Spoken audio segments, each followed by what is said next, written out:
Hey guys, it's Mrs. Oldenkamp and Mr. Socks is here with me.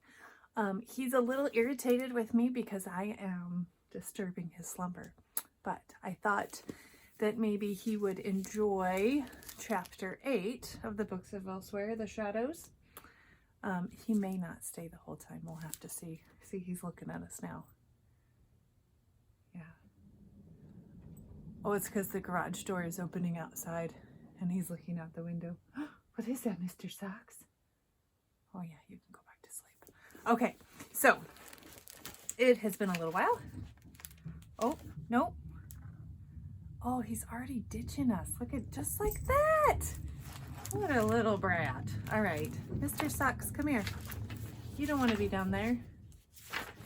Chapter 8. Maybe he'll come back. He's literally laying underneath my camera. Mr. Socks.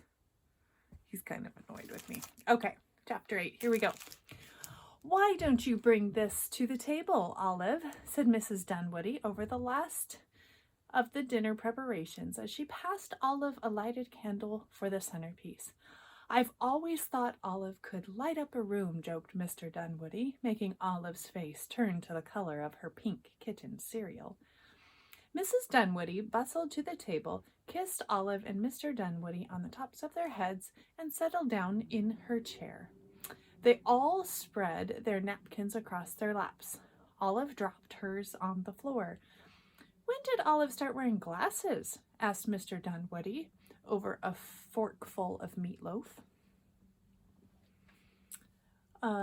Olive doesn't wear glasses, do you, Olive?" Mrs. Dunwoodie squinted at Olive doubtfully and then looked even more doubtfully at the spectacles hanging from the chain around Olive's neck. "I just found these upstairs," said Olive, "in an old chest of drawers." "Ah, said Mr. Dunwoodie. "Was that the experiment you asked me about? You wanted to try wearing them?" "Yes," said Olive. "That was it, exactly." "Well, just don't keep them on for too long," said Mr. Dunwoodie. "You could end up having to wear something like these." He tapped one lens of his own thick glasses with the edge of his butter knife. The lens made a loud clunk. "Would you like any lima beans, dear?" asked Mrs. Dunwoodie, holding up the serving dish to her husband. "Yes, 46 of them, please." Mrs. Dunwoodie scooped a large spoonful onto Mr. Dunwoodie's plate. 46 lima beans. "How many for you, Olive?" "I don't know. A small helping." 24 for you, then." Mrs. Dunwoodie put down the beans and sat back in her chair. "You kept yourself busy all afternoon, Olive. I didn't see you anywhere." Olive swallowed a mouthful of beans whole. "I was just exploring upstairs." "That sounds like fun," said her mother. "Did you discover anything interesting?" Olive shrugged. "A few things."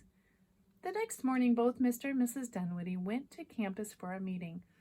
Olive stood in the quiet of the upstairs hallway, staring first at the painting of the dark forest and then at the painting of Linden Street. From the outside, in daylight, the paintings seemed much less menacing. They were stuck to the wall after all. They couldn't tiptoe into her bedroom while she was sleeping or tap her on the shoulder when she was all alone in the dark.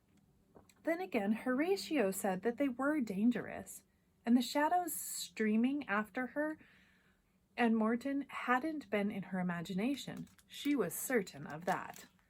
Part of Olive kept hoping Horatio would appear around a doorway and slide through an open window. She had so much more to ask him. Another part of her wondered if she should climb back into the painting of Linden Street and talk to Morton. Maybe if she asked him the right questions. But as soon as she put her hand on the frame, she remembered his angry face, his shrug, his "I don't care." Olive had heard those words and seen that face before. Year after year, some well-meaning teacher would nudge Olive to join a group or other kids already in the middle of a game. "Can Olive play with you?" the teacher would wheedle, while Olive shuffled and looked down at her toes. The kids would put down their blocks or their dice or their dolls and look up. They would shrug. "I don't care," one of them would mumble. Olive's hand slid off the picture frame. She shuffled down the stairs. Horatio had said someone was watching her, someone dangerous, someone who had wanted the house. If that someone was the same bad man Morton was talking about, what was he going to do? What could he do? The only place where anything remotely dangerous had happened to Olive, except for that corner above the bathtub, was inside the painting of the forest. As long as she kept the spectacles safe, and as long as she didn't spend too much time in any one painting, she would be all right. Wasn't that what Horatio had said? Olive ran her fingers down the long chain and settled the antique spectacles on her nose. A little thrill of excitement tickled her stomach. If she was careful, everything would be fine. So with the house all to herself, Olive charged freely from room to room, wearing the antique spectacles and occasionally bumping into blurry things that might or might not have been furniture. In the living room, she examined the painting of a man and a woman enjoying lunch at a French street cafe. Through the spectacles, Olive watched the whole scene come to life. Passerby jostled each other. Fat Parisian pigeons hopped. A woman who seemed to be raising her glass in a toast had in fact been frozen in the moment just before she poured her drink into the man's lap. Olive watched the woman flounce away while the man dabbed his suit with his napkin. In the upstairs guest bathroom, there was a watercolor painting of a woman wrapped in a bath towel, dipping her big toe delicately into the bathtub. When she noticed Olive watching, the woman gave an indignant squeal and plunked down in the water, leaving just her head in view. In the blue bedroom, Olive leaned close to the painting of a fancy ballroom, so close that she could see the swirls and streaks of paint in the dancers' clothes. She wasn't going to climb in, she told herself. She was just going to watch. The painted musicians came to life, clanging and plunking in an out-of-practice fashion at their horns and violins. The dancing couples broke their regal poses and went back to tripping on their hems and stepping on each other's feet. Olive giggled out loud. The dancers glared at her. One tuba player stuck out his tongue. Olive went back downstairs to the library, where the computer stared at her with its big blank eyes. Her parents' work was stacked in carefully planned piles on all of the flat surfaces and pinned some of the vertical ones. There was a painting between two bookshelves that was one of Olive's favorites in the whole house. It showed a group of girls in a flowery meadow holding hands in a wavy circle. They wore wreaths and wild flowers in their hair and long, soft Grecian dresses. These girls looked cheerful and friendly. They didn't look like they would frown or shrug their shoulders if Olive tried to talk to them. Besides, they were young, and their Grecian dresses didn't look that different from Morton's nightshirt. Maybe they knew something about him. Putting on her bravest smile, Olive grasped the painting's gilded frame and then leaned forward slowly until her nose touched the painting. With the same feeling of pressing her face through warm jello, Olive fell through the frame and landed in the soft, sweet-smelling meadow. The laughing girls stopped laughing. They let go of each other's hands and stood still, glaring at Olive. One of them nervously demolished a daisy. Another glanced over her shoulder at the sky. "What are you doing here?" demanded the girl in the center of the broken circle. Olive shuffled her feet. She dug her fingernails into her palms. I just wondered, I thought you might know a little boy named Morton. Ugh, I gotta adjust.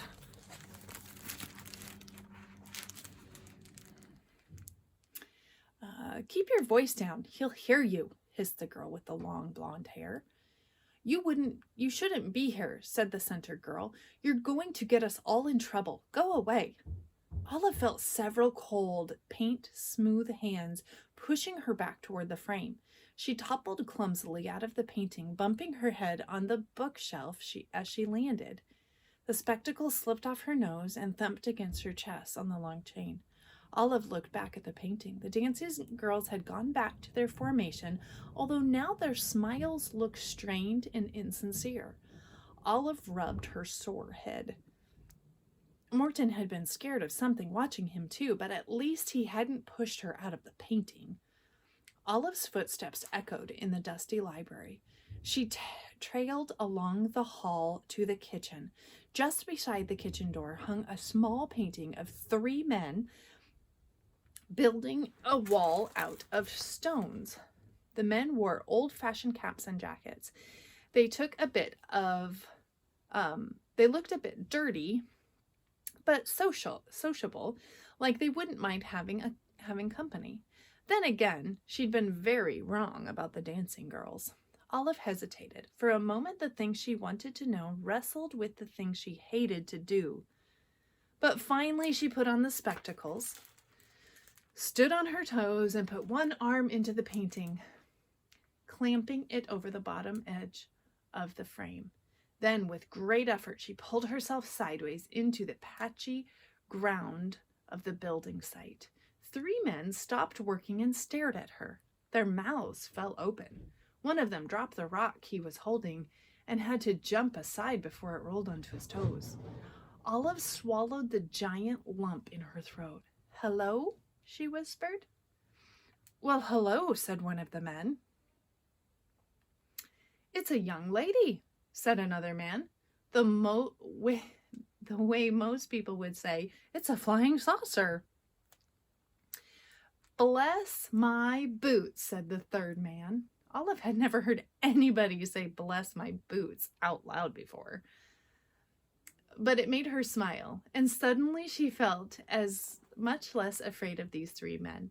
"How on earth did you get in here?" asked the first man, removing his cap and scratching his head. Olive opened her mouth to explain, but the man went on. "Nothing ever changes here," he said doubtfully. "Sometimes I think I've been laying the same stone over and over," said the second man. "Seems this wall will never get finished." The first man nodded in agreement. Olive hadn't seen him put his cap back on, but there it was, perched on his head. The third man was still staring at Olive. "Well, I'll be a monkey's uncle," he whispered. Olive thought it best to ignore their questions. "What are you building?" she asked instead. The 3 men looked at one another. There was a long pause. "A wall," the second man said at last. "Yes, a wall," the third man nodded, relieved. "But a wall for what?" asked Olive. The 3 men looked at one another again. "You know, I can't rightly say," said the first man. "Weren't we building a house?" asked the third man, frowning so hard his eyebrows formed one fuzzy caterpillar across his forehead. "A house, that's it, a house," said the second man.